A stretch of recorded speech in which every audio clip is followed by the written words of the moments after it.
Assalamu alaikum wa rahmatullahi wa barakatuh. Alhamdulillahi rabbil alameen. Wa sallallahu wa sallama wa baraka ala man la nabiyya ba'dah. Rabbi shrah li sadri wa yassir li amri wa hlul uqdata min lisani yafqahu qawli. Once again, welcome all our viewers from wherever you are to the program, The Unfolding Truth. This is a program that is helping you demystify issues, metaphysical, that have always been mystified, things that you do not understand between these two religions, that is Islam and Christianity. But we don't only, engage in these two religions. We also diversify. We go to other religions as long as we can have a dialogue with them, as long as we can come to an understanding with them. But because I have a friend of mine here who is much closer, so we do engage with him. So we highlight matters Islam and matters Christianity. And that is why I'm now welcoming my brother, Oliver Leoton Erupe. Thank you so much, my brother. You're most welcome. Thank you. All the way from Turkana. Well, I'm part of Nairobi. Is indeed far? Yeah, it is. Yeah, it is, yeah. Or we just cruise No, sometimes I fly, sometimes I travel by road. Oh, but the road now is good. Thank God for our government. Mashallah. We were able to put the road Mashallah. now. So you just landed? Yeah, well, I just came the other day. Most welcome. My brother, today I want us to help the viewers. Yes.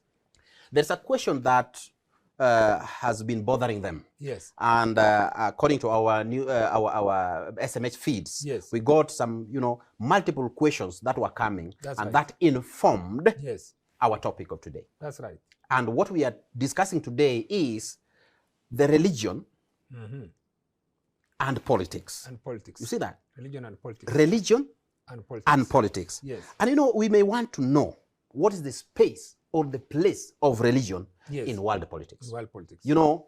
We cannot bury our heads in the sand yes, and assume that, we are not affected by politics. We are. We are. When you buy a matchbox from the shop, yes, you have already paid a tax. That's right. And you have already paid the salary of the president. That's right. And of your MCA. Yes. And every other person. That's right. And the the MPs who are going to make laws in parliament yes, to govern your day-to-day life. That's right. Therefore, you will be deceiving yourself to think that you don't really belong to politics. Politics is there. Yeah. Now, but it has to be within the parameters. Yes. Now, the religion itself. Yes. What is its place in world politics? This yes, is what we are going to discuss today. That's right. But when I peruse, when I try to look into the previous people, the notables, the nobles, yeah, who came before us, yeah, what they said about religion and politics. I got some few extracts. Thomas Jefferson said in 1802, yes, he was writing a letter to the Baptist, association in Connecticut, the U.S. Right. Yeah. He was writing a letter, and it was a long letter, yes, but there's an extract where he said religious beliefs should be a private matter. See that? Yeah. Religious beliefs should be a private matter, and the government should not interfere with such matters. This was a letter to the Danbury Baptist Association. Yes. And, he established yes, a boundary, yeah, a wall between state and the church. You see that? Yeah. And my viewers, honorable viewers, when we talk about church here, we mean religion. Because this is what they are talking about. Yani church here now means religion. Yeah. So I cannot go into, the finer details and say mosque, temple and all that. When we say church and religion, we mean religion and politics. Yeah. Yes. So that's what they meant. And when the First Amendment came in the U.S.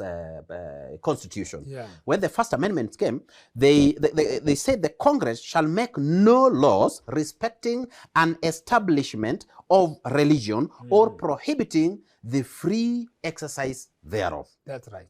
It is like they are not going to interfere with religion or going to support one religion above another. That's right. You see? And I think that has cascaded down to even our own constitution. Yes. And the government doesn't have its religion. It doesn't recognize either. And when George Washington now came much later, he said religion and morality are indispensable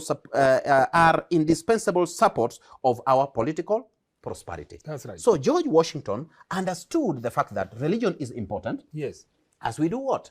As we play politics. Yes. Now, my cardinal question today, and which is going to form the basis of our discussion. Yes. What is the place of religion? Yeah. Wale watu wa dini, wale watu wa dini, uwe ni Muislamu, uwe ni Mkristo, uwe ni Hindu, yes. Be you a Jew, yes. confessing Judaism, because yeah. we have a Jewish community in Kenya, isn't it? Yeah. And they are everywhere. We have Hindu community, you know, and the yes. Sikh community, we have them everywhere. Yes. Now, what is their place in world politics? Well, that reminds me, when you look at our constitution, because you've just referred to American constitution there. Yes. When you look at our constitution, the constitution of Kenya 2010, the preamble says, we the people of Kenya, but it follows by saying, acknowledging the supremacy of the Almighty God of all creation. Even in our constitution, we acknowledge the supremacy of God the Almighty, who is God of all creation. Yes. But at the same time, we finish by saying, God bless Kenya. Yeah. And when you look at our national anthem, we say, oh God of all creation, bless this our land. Nation. Yes. Now, and then we say, just be our shield and defender. Now, so we recognize God in all this. Yes. It just brings one thing about humanity. At the first, maybe according to the Bible, but I'm sure the Quran must have recognized that, because it recognizes the books that came before it. Yes. Like the Torah, Zabur, and Injil. Yeah. God is the one who is recognized as the creator of everything. Adam and Eve, and then there was procreation that came through birth. And then God was the one leading the world until when people said, we need a king. And so then they got a king. So the issue of kingship came. But before that, then the law came through Moses, the 10 Commandments. Yeah. And even in the 10 Commandments, one of the commandments is not to worship any other God but him. So the issue of God being recognized in our life has permeated over history, over time in history. And now, here we are, two things started taking place. God, the church or religion exists to uphold God. But at the same time, the state where religion falls, where politics falls. Because when we say, this thing actually has been taken in this way, they say, we are church and state. From church comes religion. Or rather, from religion comes church. So it is religion and it is law and religion. Others will say religion and law. When we say law and religion, from law comes the state. From religion comes the church. And so, Mosquito and all this fall within the same category. We are just using the church as an example, the way you mentioned. Yes. Now, church and state, or law and religion, they work hand in hand. Because what happens, we are people in a society, different people groups, different cultures, different tribal groups, different languages, but they have found themselves within a confine called a state, like now Kenya, and they become a nation, but different groupings. Now, these people worship different things, and they have their traditions, the do's and don'ts, customs. That's a sort of law that governs the way they do. But now, that is in their nuclear, which is monoculture, which is just one community like the Kikuyu or Luos. But now, different communities coming together have to have a law that governs all of them. That's how we pass the constitution in order to govern all of us. And we have to pass in a referendum so that we accept. But again, as people who pass that law and put a leadership that controls us in that manner through the governing of that law, the way we created the three arms of government, the executive where the president is and the cabinet, and then we created the parliament, legislature, to create laws for us or make laws for us, and then we created the judiciary, which will interpret laws. But then these are all coming and done in this combined society that is there together, laws that can govern all of them. But then within that same society, there is the issue of worship to an higher being. This is where the issue of religions comes in. There is worship to an higher being. Now, even those who are leading, who are controlling the state, who are controlling law or politics in that matter, again, are members of the same church or religion. They are members of Christianity. Yeah. They are members of Islam. They are members of Buddhism. They are members of all these different faith-based institutions. Yeah. But all these faith-based institutions identify with this one umbrella institution called the state, where the law plays. And the law here, we bring our constitution, which we passed. Yeah. And from the constitution came acts of parliament. And from acts of parliament, then came other regulations and policies that guide the way we should conduct ourselves in a state. So basically, I say, yes, law and religion, church and state, they work hand in hand. One should not swallow the other. One should not swallow. Whenever there is a way in which one wants to control the other, then comes a conflict. But then there is harmony when they put sort of checks, the way the judiciary checks executive, and executive checks the legislature, or legislature checks the executive and checks the legislature. So these three arms of government check one another. Now, that is within the government. But at the same time, the law, which is the state, has to check the church also. In as much as Jefferson said that, he said there is freedom of worship. Now you say, but you have even allowed the devil to be worshipped. Because there are those who say they don't believe in God at all. and I think that is my worry. Because, you know, when we are talking about religion here, it is religion vis-a-vis secularism. And secularism, they don't have anything to do with religion, with God. Okay? When now they come and start making laws, those laws may, in a way or another, contravene God's laws. And now, I think we really need to dig deep into this and find our place as a religion. When it comes to world politics, where should we be?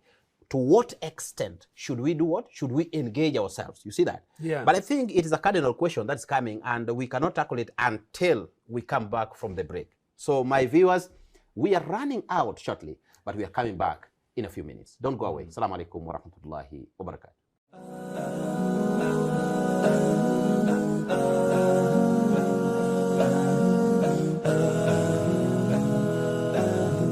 Assalamu alaikum wa rahmatullahi wa barakatuh. Welcome back to our sitting of the Unfolding Truth. And today the topic we are dissecting is religion, the place of religion in world politics. Should religion, or should the church and the mosque and the temples and whatever you call them, should religion engage itself in politics? I think let me chip in a little bit. The Islamic perspective of this is a little bit different.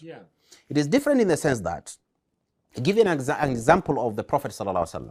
The Prophet established an Islamic state, Islamic government. Okay? When he was in Mecca for the 13 years, he was really persecuted there. He could not implement anything because he was in somebody's government, in a people's government, a government that was so draconian, a government that was it was persecuting her citizens.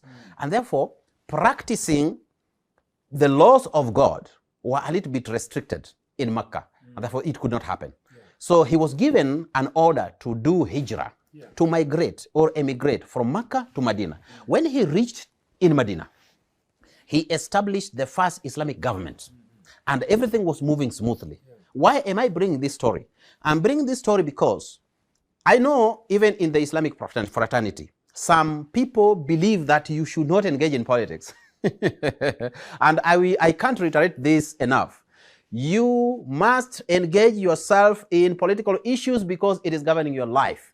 And the Prophet himself established a government. Governance is politics. You see that? Governance is politics. It gravitates around economic issues, security issues, social issues, academic issues, a lot of things. The lives of people. Your day-to-day life is politics.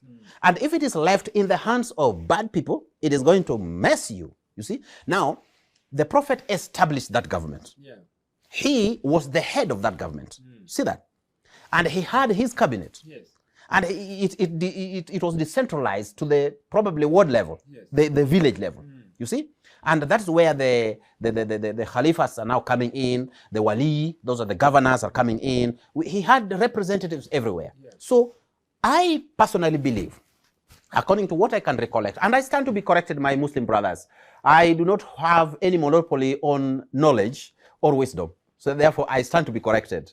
And I won't feel bad about it. But according to what I know, yes, religion should not be separated from state. Never. And if it is to be separated from state, that is from, the politics, now the politics that we are now talking about, yeah, then the politicians are going to get a leeway. They are going to rob. They are going to, corrupt the system. They are going to loot and do all manner of vices and get away with it. But the goodness of now religion being, prominently playing politics, it means they are going to regulate. They are going to be the thermometer of life, the thermometer of the state itself. So that when they go astray, religious people come in and they tell them, no, this is not good.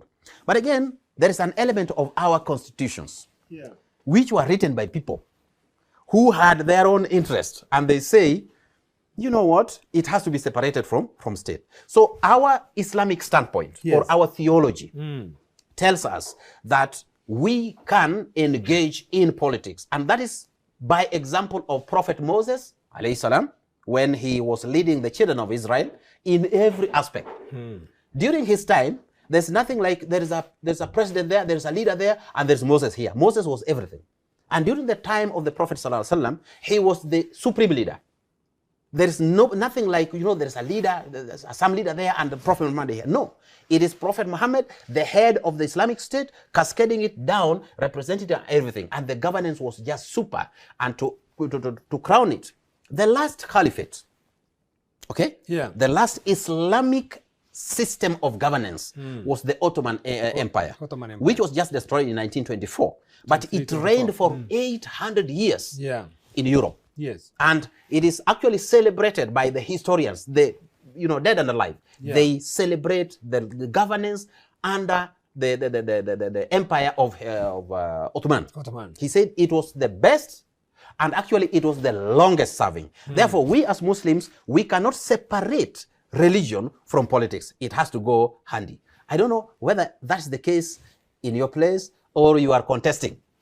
Well, look at Article 8 of our Constitution. Yes. This is Kenya's Constitution 2010. Article 8 on national symbols and national days says there shall be no state religion. And it makes it clear like that, yes, without purpose. I mean, giving any other things beyond that. There shall be no state religion. That's the position Kenya has taken as a state. And there's a reason for that. But yes, then one will, in the converse, say, if there shall be no state religion, then consequently then, there shall be no religious state. I know you're taking a position of religious state. Like, for example, you'll find in many Muslim countries, they say, yes, Islamic Republic, maybe of Saudi Arabia, Iran, or United Arab Emirates and such.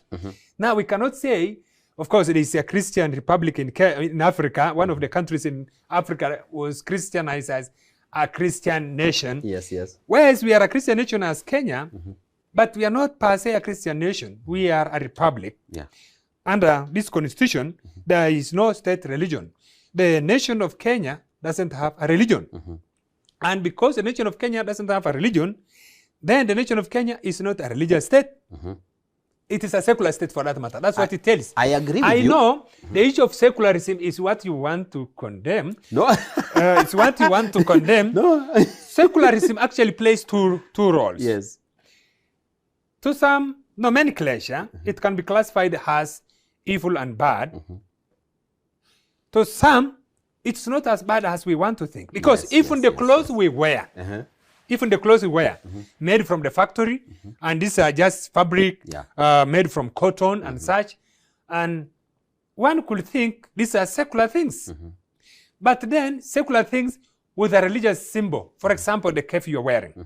When you put it, it's an Islamic, it is symbolically symbolizes who a Muslim is. And now, this one is not even a Christian. I am just wearing our suits like anybody else. It's not religious. Maybe if I put the Roman collar, that's now maybe that could have been representing yes. Religious entity. So there is no state religion, and therefore we do not have a religious state within our context in Kenya. I understand that. Now, while that is to be understood, I then come again to make explanation about. And maybe before you make that explanation, yes. Would you want to see a president who is a pastor or a reverend? Would you want to see that? Someday, not even today, but someday, would you want to see that? Because I would really want to see a sheikh, okay, an imam who is a leader, who is our president. Why do I want to see that? Because when we have a righteous leader at the helm of leadership of a country, then I'm very, very sure that even the citizens are going to enjoy. But if we have... You're making a mistake somewhere. Yeah. I'm not cutting you short, but at least I'm intervening in order to explain a point as you pick up. According to you, you think when there is a righteous leader in power, then that by extension trickles to the people is leading to be righteous. Yes. I don't think so. I don't think so because for a leader to get into power, it's a process. This leader has come from the masses. Yes. The members of the public. And those members of the public is the one, you remember, maybe I'm becoming religious here. In our Bible, I know the Quran doesn't recognize that, about the crucifixion of Jesus. There was a guy called Barabbas. He was a robber and a murderer. And you know, the same Jews who were telling Jesus at one time when he came to Jerusalem that Hosanna, Hosanna in the high, are the ones who said, crucify him, release Barabbas. And Barabbas is a robber. And Barabbas is a murderer. So basically, that to me explains how the society can be influenced by very corrupt people. Corrupt members of the society can be there, and they can influence the minds of main members of the public who are not well informed, and they make a wrong decision by installing a corrupt person, and even releasing a person like Barabbas and what. So which means it is possible, if the society is corrupted, that you can get a corrupt leader into power. Yes. So then, the leader who is righteous has come as a result of the public that is righteous. So a leader who is a dictator is because even members of the public are actually dictatorial in nature. And so they have brought one of our own into power who is coming to oppress them again. And so that's why Pharaoh, who was oppressing Israel, maybe you can refer to that story. We could make an allusion or interpretation from our context to say, wasn't there any prophet in that country, kingdom, who could challenge Pharaoh? Why will Pharaoh become so dictatorial and test what one Israel and mean is oppressing Israelites? And there was nobody to challenge him. There was no righteous person. So if there are no righteous people, the voice of righteous people goes quiet, what happens? Evil people get into power and they come and control. That's why we need people who can speak. And what do you make of religious people? Yes. Religious leaders now. Yeah. Because if they want to distance themselves from politics, because I know this is a standpoint of very, very many people, that they should not. But I think that the religion should engage itself in politics. And if that is the case, if we have a pastor, okay, as our president, we have an example in Zambia now. Yeah. We have it's actually Malawi. Actually, he's a bishop of our church. Of your church? Yeah, he's my church bishop. I tend to believe that he's going to lead his citizens righteously and probably root out corruption. I believe that. Because if he's going there with total, submission to God Almighty, that I only want to serve my people with leave from you, then I trust he's going to jail some corrupt people. And this is why I am of the opinion that the religious leaders should see what they can do when it comes to politics. They should not, just sit out there. Maybe for some clarification, we had Akaranga, reference Bishop Akaranga of, I think, is it Pentecostal Church in Figa. He was a governor. He was one time a cabinet minister. And we have now elected Mwangaza. Mwangaza is a bishop, and her deputy, Nyeri governor now. Governor-elect, not elected, has been sworn in. Now the Nyeri governor is a lady called Bishop Mwangaza, and then her deputy is a reference also. we had reference Mutafa Musimi, Yes. was one time member of parliament. We have our religious people actually in power, and who are, well, this one, Professor Kifuta Kibwana, he did the same master's degree you told me, which I did at African International University, Missions, Islamic Studies and Cultures. And he was leading Makweni. People were saying there was good leadership in him. While it is true, one could say those in religion should come and lead us. But you see, the practices in political power and machination there, I've done a little bit of it, are different from the way things are done in the church.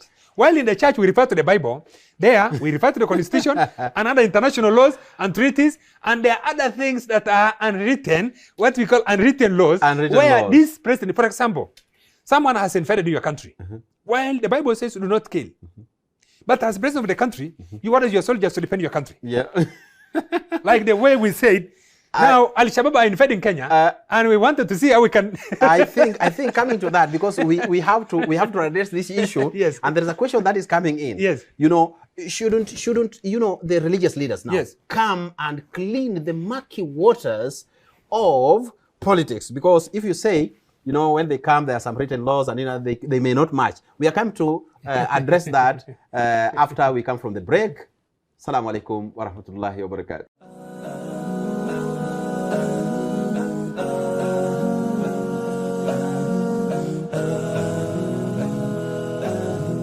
Assalamu alaikum wa rahmatullahi wa barakatuh. Welcome back to our discussion, the place of religion in world politics. And before we went for a break, we were addressing an issue. It was a question that was coming in. Don't you think that the religious leaders should come and, navigate and clean the murky waters of politics? And if they don't want to come, if they don't want to sanitize the mess in politics, who is going to do this? My brother, I think, is political leadership the same as religious leadership? Maybe we need to address that question. For religious leadership, it's a question of being called. God has called you into that office, and so you are carrying out God's work that God has called you. Maybe someone will say, yes, I've been called into political leadership. That happened in England. William Wilberforce was to choose to be an Anglican priest or go into politics to clean the mess you are saying, the issue of slave trade. And actually, he went there and he brought so many laws to abolish slave trade during that time. He fought for it until eventually he succeeded. Then later he died. Immediately he succeeded, he died when slavery was abolished. If God has given clear communication to you as a religious leader, that go to politics, possibly that's what has happened with our bishop in Malawi. Go to politics and then do that cleanup. That is so good. Obey the voice of God. Go. But if God has not, what I have found in Kenya as observed here is political leaders, religious leaders seem to mistake the big masses in their crusades. That happened with one of our political leaders who fight to be president, even fight to be MP, he lost. Fight to be president, he lost. Simply because you mean he was confused with the masses that he has in church and not probably in church, stadiums in and all crusades, that? In crusades, those big rallies. So he thought this would translate into some votes. Into votes, becoming president. He lost. I don't want to mention names for purposes of confidentiality, but Kenyans can remember such leaders. And there are many others who have been vying for political offices. But don't you think some of them are genuinely, genuinely having the urge to come and correct messes in politics? The messes in politics are there. But you see, in politics, you're not the only one governing. Yeah. For example, you are a president up there. How do you control your ministers, your corrupt ministers? How do you control your corrupt principal secretaries? You are just there. And you are surrounded by people who will actually not make you understand what's happening in the system. The system is so huge that that corruption can just take place under your feet and you won't know. You won't know. Maybe you will say, I will bring clean people. The church is the one that's supposed to clean those people. It is a person who has the fear of God that has come as a result of that person's conviction because of that person's faith or belief that can get into power and able to exercise what that fear of God means by doing the right thing. But those people should be cleaned by the church. Does that mean then a bishop should come and be the president of this country? I don't think so. But the bishop should make members of his church to be faithful. Then those who are called into political office, yes, he should pray and encourage them to go. I think in as much as he'll be praying, but I think some things have to be done. Action has to be taken. Okay, and give you an example. After the initiation of the county governments, yes, I think if history will be faithful, then we have a history in one of the counties. I think it's either Mombasa or Lamu or something. Yes. One of the counties. Yes. Actually sat down. Yeah. Within their, bylaws and laws, whatever they call it, and they banned one certain, type of drug. Yeah. And they said it is no more, acceptable in our society. That's right. And it was really messing up the society. Yes. Now, this is a vice which is hurting Muslims and it is hurting Christians. You see? All people and in society. If we may have religious leaders, championing for this and actually even sponsoring bills. Yes.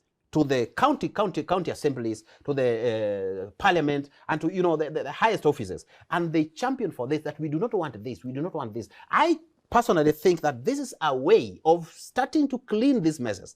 But if we are going to sit back and think that, let politicians deal with their thing and let religious leaders deal with their thing, they really don't care. They will come, you will pray for them, they will kneel down, they pray for them, and they say a lot of amen, but when they go out, they start doing their thing, and they really don't care. I think we are making a mistake here. Yeah.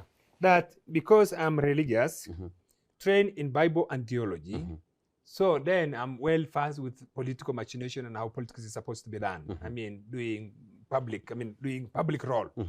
It may not necessarily be. Possibly my training, my conviction, and my preparation is more suiting the religious participation. Yes. Which I can challenge people on religious matters and religious consciousness. But I will encourage, because you see, in the church, there are many faithful people, Bible-believing people who believe, who trust the Bible and practice the Bible. Yes. These people with that conviction and belief will get into politics, and they are able to fear God. And because they are in politics, whenever they make decisions, because president has got so many advisors, some of the advisors may be religious people. What I will say is, yes, a religious person can play the advisory role, but a religious person doesn't have to be the next governor, the next president, holding an executive office. Yes, I'm not refusing that they should not. Yes. I am saying whatever a religious person does, not members, I am talking for clerics. Clerics, If God has called them into political office, let them go and know that they are going there to serve God in the same way they were doing in the church. But even as they are there, they should know in the society, they are atheists, they are free thinkers, they are secularists, they are humanists. There are all these other groups.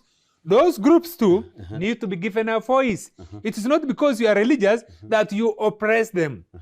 In any case, God has allowed the society to be as it is. Actually, even in the Islamic standpoint, yes, God, recognizes the fact that we live with different people. Yes. People of different faiths. Yes. He tells us in several verses, قُلْ يَا أَهْلَ الْكِتَابِ تَعَالَوْا إِلَى كَلِمَةٍ سَوَاءٍ بَيْنَنَا وَبَيْنَكُمْ. People of the book, the people who are given the book, that's the Jews and the Christians and all that. Yeah.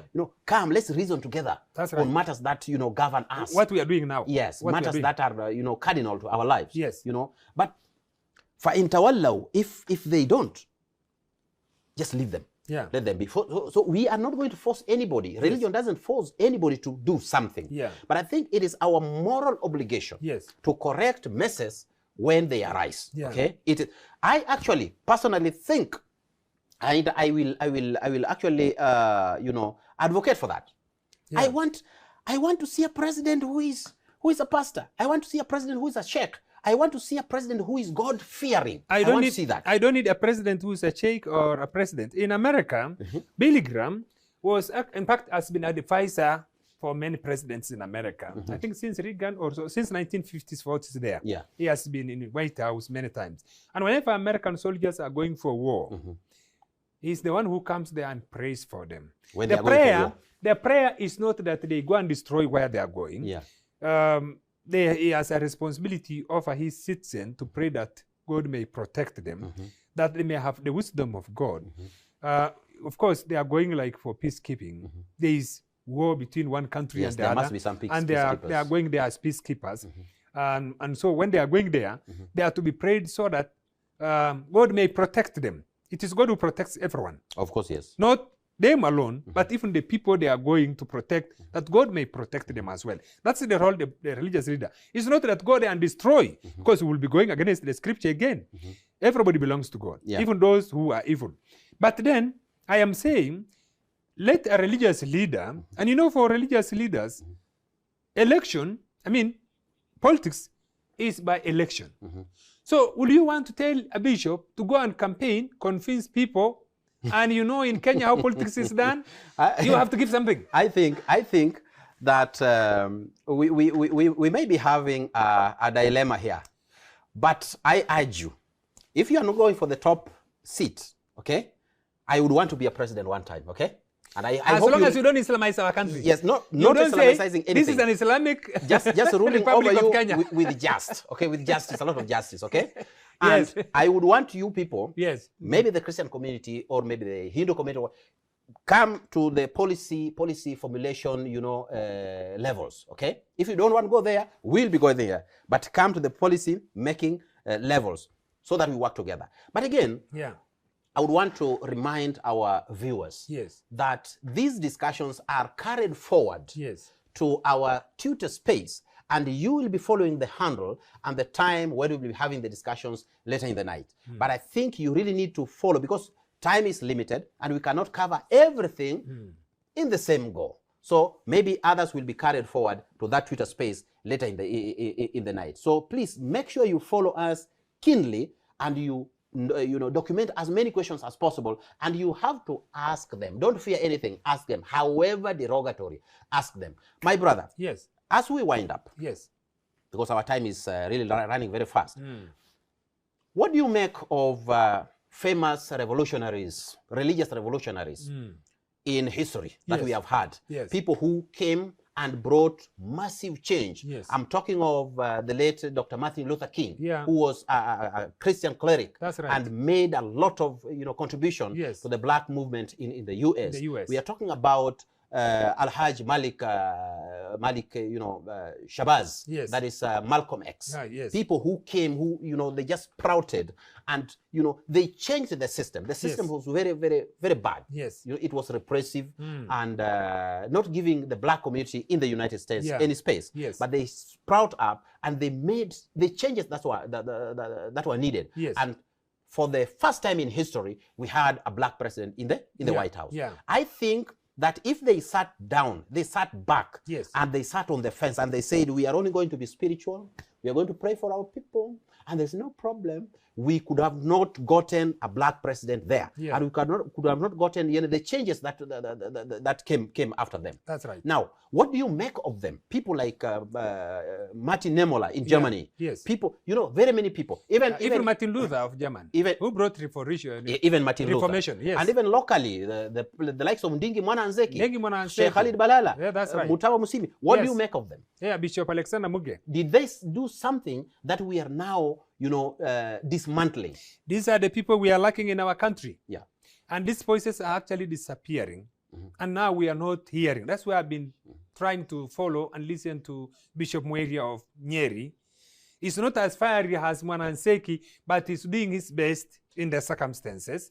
We'll have expected Njuye to do much as cardinal, but maybe everyone is different. We cannot impose him to be Mwananseki. But we lack these voices. We need these voices in our society. There is a vacuum. There is a vacuum right now. I think this is what is really pinching me somewhere. I think there is a vacuum somewhere. Yes, speak, but you don't have to be president for you to do so. You don't have to be governor or senator for you to do so. But if God wills, I'll be a president. God willing. If God has spoken to you, God has spoken to you, that is good. But I'm saying we need such voices in our society. Voices that can challenge the leadership that's there. Which is retrogressive. Retrogressive. And try to speak for the society. Yes. Not people who are selfish. It is people who are well respected. Yes. People that when they speak, they are listened to. People who have their values. Who have values. And even those same politicians respect them. You know, when you are within your lane, when you speak, they will listen, but you remain within your lane. The only thing is, you can imagine, by the way, between a king and bishop or pope or the cleric, I thought the religious office is the highest. Why will you admire a worldly office? Give them your last advice. My last advice to clerics is that remain within the church. But in the church, let's do our work well by training and preparing and teaching our members to observe the teachings that Christ left us with. And these teachings are the ones that bring reformation to the society, transformation to the society. These teachings are the ones that will prepare them for even public leadership, where if they get into power as presidents, as governors, as senators, as MPs, or even MCAs, or whatever position they hold in the society, even in the cabinet, there will be people who can be recognized as having values, as having a message that translates into bringing blessings to the society. And that is what we want. Not necessarily them becoming presidents. Let them remain where they are, but they remain the voice of God in the society which they belong to. Thank you. Thank you so much. Thank you very much, my brother Oliver Erupe. He is an evangelist, and you have heard what he has to say. Just to remind you again, our Twitter handle or our handle in across all platforms is at Horizon Kenya, at Horizon TV Kenya. I think you will get it very, very clear. It will be displayed on your screen. So let's engage. Even after this program, let's engage, and so that we may shape the society. I was your presenter, Omar Al-Bashir. Until we meet next time, Assalamu alaikum wa rahmatullahi wa barakatuh.